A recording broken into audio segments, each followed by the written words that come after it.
Okay, everyone. So let's get into the second part of 401ks. And that portion of it is how does a 401k actually work? So when you invest in a 401k, normally when you first get started, first the money starts coming out of your account. And then if it's a really good company, we used to be with Charles Schwab at one point, my company, they changed who handled the money over the years. However, each person sends you like a prospectus. And what that does is tell you how they invest the money and your options for investing the money. Now, when I first got that, it was all Greek to me, right? So it's like, what does that mean? So they're going to give you breakdowns of we invest 40% of the money into textile. We invest 10% of the money into oil. We have all of these different stocks that we invest in, and now we want you to decide where you want us to put the money that you are giving us. So they had at least four different categories when I first got started. The one category was, and they were based on age, right? So one category was saying, hey, if you're between 20 and 30, you can put your money in this bracket, which is very high risk and high return. They do give you a breakdown of what's in the bracket, meaning what type of stocks and bonds and annuities and things that they have in that. Now, and mutual funds and all kinds of stuff like that. I can only imagine that in today's world, cryptocurrency might be in that, right? Now, that's if you're really young, they're like, hey, we suggest you put your money here because you're going to get 15% back on that money most of the time. They cannot guarantee that you're going to get a certain amount, but they'll tell you what that has been running. And when they tell you what it's been running, they tell you what it's been running over the past 10 years, 20 years, 30 years, 40 years. So you can see the history of whatever's being invested in that column. And then the next column will say 35 to 45. The next column will say for those who are like 50 to 60. And then there's a last column for those who are really at the end of retirement. Each one of those columns has a different aggressive nature or non-aggressive nature. So the ones who are like in the 65 and plus category, they're not trying to lose any money. When you're 20, you can lose money, but over like 30 years, you have time to recover. When you're 65 or you're 60 trying to retire, you can't afford to lose the money. So you kind of need stocks and bonds and annuities that are a lot safer, meaning they give you 3% interest guaranteed, nothing more, nothing less, or they give you 5% guaranteed, nothing more, nothing less. There's no volatile nature of it. So if you get 10,000 in, you're going to get 10,000 plus 5% out, right? Everything else had a lot of risk associated with it. So what you have to look at is what your age is now, how much money you have to invest, and how much money you're willing to lose. Because on the one end, when I was young, I was like, well, I'm going to put it in the most volatile, most risky stuff because, hey, I can afford it. I mean, I want to make as much as I can. That was my mentality. And Mike suggested that that's how I start.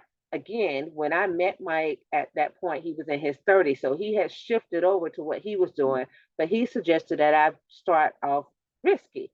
I'm really happy that I did because, I mean, before I knew it, I had $70,000 and I was like, where did this come from? Because it was really like coming in so fast, right? Now, the market kind of goes up and down. I lost money too, and I lost $10,000 at one time.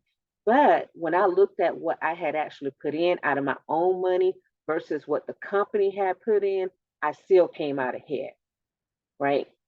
Now, that being said, as I got older, I of course started reading the information that was sent to me and started looking at companies they're investing in. Sometimes you can have like a moral compass and be like, wait a minute, I don't like that they're investing in these types of companies, and you can move your money to somewhere else or different things like that. When I was young, I wasn't looking at that. I was looking at, I wanted to make money and I wanted to make money fast. Again, when I shifted over, and I shifted over to my 30s, but I kind of made the move of my money from being really aggressive late. I actually made it after I had worked somewhere and had a 403B and kind of had to roll that over. I talk about that on a different video about 403Bs.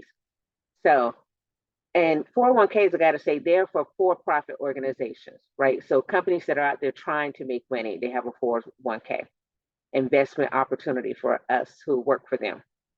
So at some point, you can go in and you can make changes to your statement. Now, depending on the company that you work for, you can change how much you invest. So if you started out saying, I'm investing 1%, and you decide I want to invest 3%, you can make that change. But most companies have a time frame of when you can do that. For instance, the company I was working for said every October you can make changes. But once you make that change, you got to live with it for a year, right? And then companies said, well, you know what you can do if you're going to increase. So let's say you get a raise and you decide you want to increase the amount that you put in your 401k. You can do that anytime. If you just got a raise, we'll allow you to increase whatever you're putting into your 401k. So for this, you have to check with the organization that you work with and see how their 401k works, because not all 401ks are the same. It is unique to the company. Who they invest in is totally unique to the company. How much money you can put in is totally unique to the company. So you have to find that out from your employer.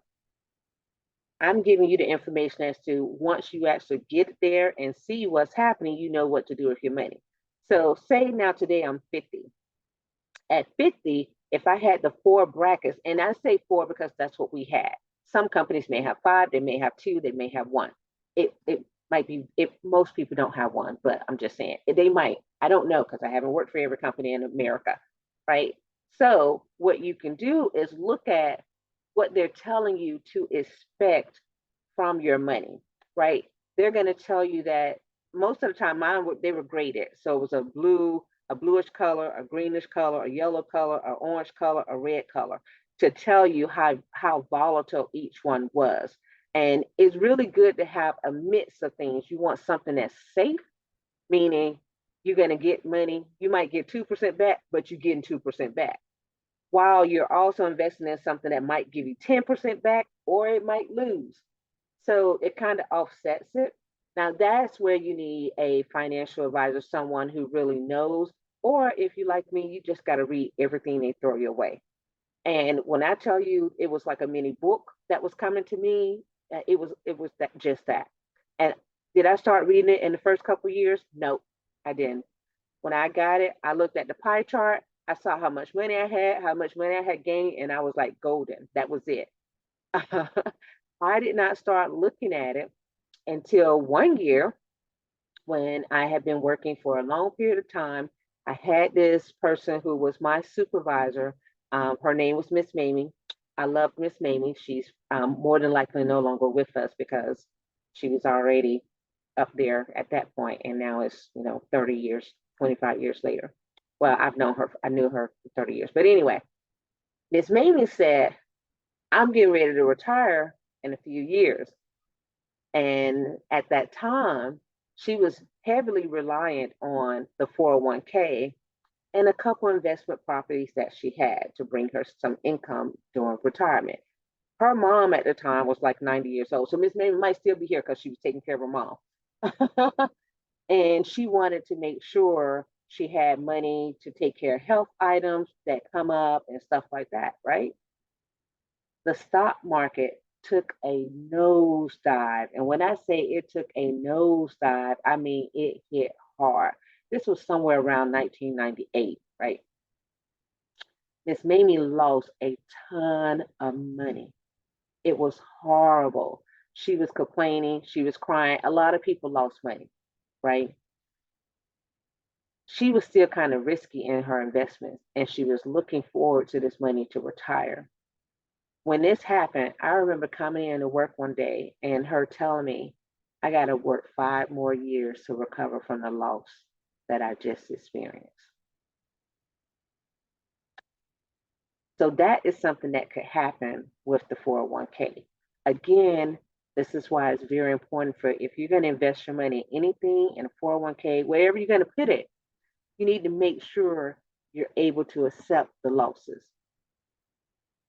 because investing is a gamble. There's wins and there's losses. There's some things that are safer, so you can be like, no matter what the market does, this is going to be a little bit safe. That's why the annuities that I have for you guys are, they don't give you as much back. However, they allow you to get something on the money that you're saving, right? So that's what a 401k is. That's the basis of how it works. And that's some of the challenges that you can have with a 401k. Remember to check with your organization to see the columns that they have. There's other things you can do if you're over 50 or close to 50 and you're just now starting to save and you want to play catch up. There's some other things we'll talk about in some other videos that, would help you. But for today, just know this is the basis of that. I am going to create a video about the 403B because I know some people who work in education have a 403B and you want to know about that. And then I'm also going to create a video about annuities for people who have like lump sums of money and they want to put the money into an annuity, just so you can have the information. Again, I do recommend that if you have a tax advisor, talk to your tax advisor. If you have a financial advisor, talk to your financial advisors.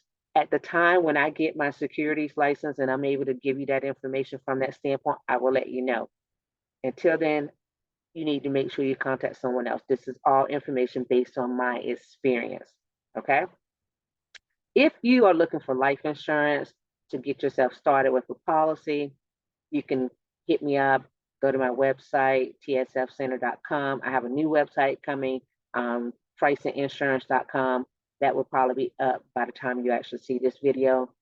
You can also message me on social media, right? All my social media links are everywhere. Okay. If you have a question about something, leave it in the comments. And if I can answer it, I will respond with a video. Because when I used to teach, one thing that I learned was one person asked the question, but other people had the same question. So when you ask a question, it gives me a chance to teach someone else, right? Other than yourself. And sometimes I make a video and you're like, I didn't ask that question. Well, someone had that question. That's where it came from. And not everybody responds in my comments because some people, we talk on Messenger, we talk by email, and I have people of different age brackets. And so we got to understand the questions come from a lot of different places. Don't worry if I don't get to your question today. My goal is to get to as many questions as can with these videos, even if I have to make an additional video on a Saturday. But right now, I'm only making one video for each Saturday. At least that's what I'm trying to stick to. So it might take a while. Just keep following and your video will come up. All right. You guys have a lovely day, right? Be well, take care of yourself. We're going to make amends with money and we're going to learn how to appreciate money for what it is and what it can do for us as a tool, and not be afraid of money and not really be afraid to earn it and use it for appropriate means and get over some of our money problems, right? And change the energy so that money can flow in your life and you can have a retirement that you really deserve. Because even if you have a small business, you most likely don't want to work the absolute rest of your life. At some point, you want to not have to say, I got to get up and go clock in, right? And with small businesses, we clock in pretty much 24 hours a day. You know it. If you have a small business, you work every day, all day, regardless of what your hours say. Okay. All right, you guys, have a good one. Talk to you next time. Bye.